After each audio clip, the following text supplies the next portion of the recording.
নম্বরে সালামের ব্যাপক প্রচলন করা, 2 নম্বরে ব্যাপক হারে দান সদকা করা, 3 নম্বরে উউদুল মারিস অসুস্থ ব্যক্তির সেবা শুশ্রূষা করা। যারা অসুস্থ ব্যক্তি আসে তাদের সেবা শুশ্রূষা করা। আমি আপনি যদি আল্লাহর শুকরিয়া আদায় করতে চাই, কয়েকটা জায়গায় সফর দিবেন। একটা হলো হাসপাতালে যাবেন, হাসপাতালে গেলে দেখবেন সুস্থতার দাম কত। 2 নম্বরে কবরস্থানে যাবেন। আমার আপনার চাইতে বীর পালোয়ান, টাকা পয়সা অর্থ বৈভব কম ছিল না, সেই সমস্ত লোকগুলো আজকে ওখানে পড়ে রয়েছে, তার এই ধন সম্পদ কোনো কাজে আসছে না। সম্মানিত ভাইরা আমার, 2 নম্বর অসুস্থ ব্যক্তিদের সেবা শুশ্রূষা করা।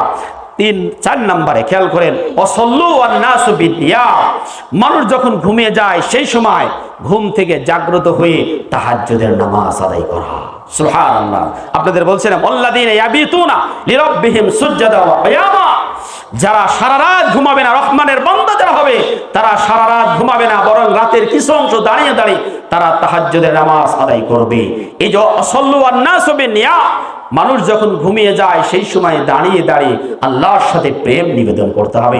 এই 4টা কাজ যারা করতে পারবে, বিশ্বনবী পরে বর্ণনা করেন তাদখুলু জান্নাতা বিরাব্বিকুম বিসালাম, এই 4টা কাজ করতে পারলে তোমরা তোমাদের রবের জান্নাতে নিরাপদে প্রবেশ করতে পারবে। আল্লাহু আকবার।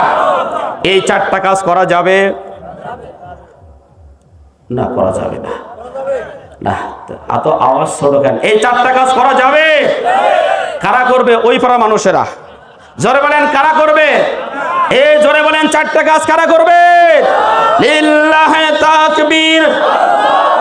আল কোরআনের আলো, আল হাদিসের আলো, কোরআন হাদিস যেখানে, কোরআন হাদিস নাই যেখানে, মদ গাঁজা যেখানে, নারায়ে তাকবীর। সম্মানিত ভাইরা।